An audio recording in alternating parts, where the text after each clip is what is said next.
बानी तहरीक इंसाफ का, जो एहतजाज तो करना चाहते हैं लेकिन अपनी टीम पर वो कितना कम एतमाद करते हैं, यह सूरत हाल अब मुकम्मल तौर पर वाज़ेह होती जा रही है। तहरीक इंसाफ के अंदर इख्तिलाफात का इल्म इस बात से भी होता है कि पार्टी बानी की बहन और पार्टी रहनुमाओं के बयान ही आपस में नहीं मिलते। बानी तहरीक इंसाफ की बहन उनके इमाम पर डील की ख्वाहिश का इजहार करती है, कहती है उनका भाई कुछ लोग कुछ दो की बुनियाद पर बातचीत के लिए तैयार है, लेकिन पार्टी रहनुमा तरदीद करते हैं और कहते हैं कि कुछ लोग कुछ दो का सवाल ही पैदा नहीं होता। बानी तहरीक इंसाफ अपनी ही जमात में शामिल अफराद के बारे में भी तहफ्फुजात का शिकार हैं। उन्हें खदशा है कि उनकी जमात में कुछ ऐसे लोग भी शामिल हैं जिन पर भरोसा नहीं किया जा सकता। बानी तहरीक इंसाफ समझते हैं कि वो लोग डबल गेम खेल रहे हैं, एक तरफ पार्टी के साथ खड़े होने का दावा करते हैं तो दूसरी तरफ मुखालिफिन से भी राब्ते में है।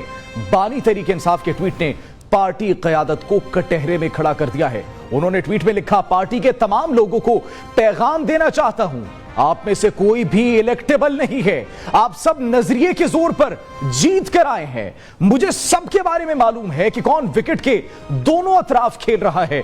जो पार्टी अहकामात पर अमल पैरा नहीं होगा उसकी जमात में कोई जगह नहीं होगी। जब मुझे भी मौका मिला पार्टी इंतखाबात में करवाऊंगा। पार्टी में इलेक्शन करवाना नागुज़ीर है ताकि वर्कर्स ऊपर आ सके। यही पैगाम बानी तहरीक इंसाफ ने अपनी बहन अलीमा खान के जरिए भी भिजवाया। उनका क्या कहना था जरा आप भी देखिए। तो उन्होंने पार्टी है, वो भी लोग के दोनों तरफ खेल रहे हैं।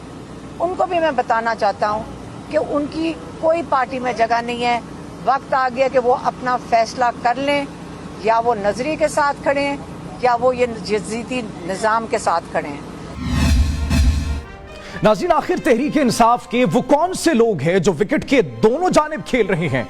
इस बात का जवाब तो वाज़ेह नहीं, लेकिन वज़ीर आला खैबर पख्तूनख्वा अली अमीन गंडापुर 27 मई को जब इस्लामाबाद हाई कोर्ट गए तो उस वक्त नारे लग रहे थे, विकेट के दोनों अतराफ खेलने वालों को एक धक्का और दो। जब सहाफी ने विकेट के दोनों तरफ खेलने वाले बयान पर मौक़िफ़ लेना चाहा तो अली अमीन गंडापुर बरहम हो गए। इस दौरान बानी पीटीआई की बहन अलीमा खान पुरस्रार अंदाज में जो है वो मुस्कुराती रही। जरा आप भी देखिए। खेलने वालों को साइड पे खेलने वालों को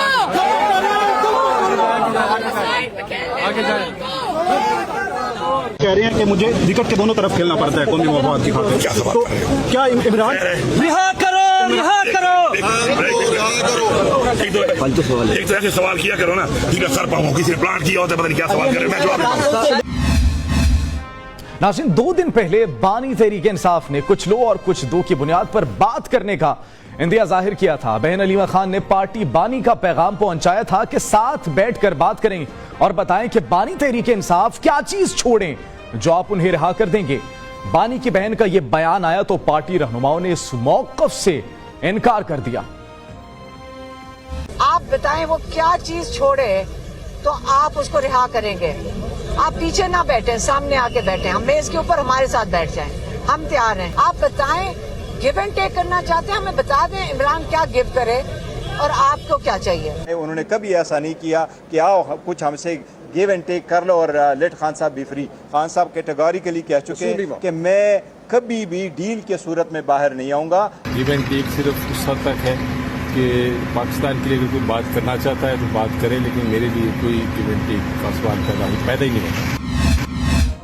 इससे पहले नाज़रीन, बानी तहरीक इंसाफ एस्टैब्लिशमेंट को यह पैगाम भी दे चुके हैं कि मुज़ाकरात करने हैं तो बराह रास्त उनसे किए जाएं, उनकी पार्टी के किसी रहनुमा से न किए जाएं। जबकि 26 मई की ट्वीट में उन्होंने यह भी लिखा कि वो सारी जिंदगी जेल की चक्की में गुजार लेंगे लेकिन झुकेंगे नहीं।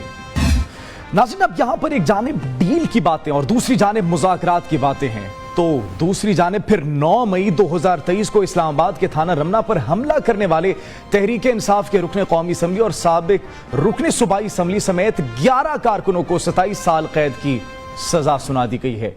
यह इसलिए भी अहम है कि अप्रैल में सुप्रीम कोर्ट ने फैसला दिया था 9 मई मुकदमात का फैसला 4 माह में किया जाएगा। बानी तहरीक इंसाफ के खिलाफ 190 मिलियन पाउंड केस में भी पेशरफ्त सामने आई है। इस्लामाबाद हाई कोर्ट ने केस 5 जून को समाअत के लिए मुकर्रर कर दिया है।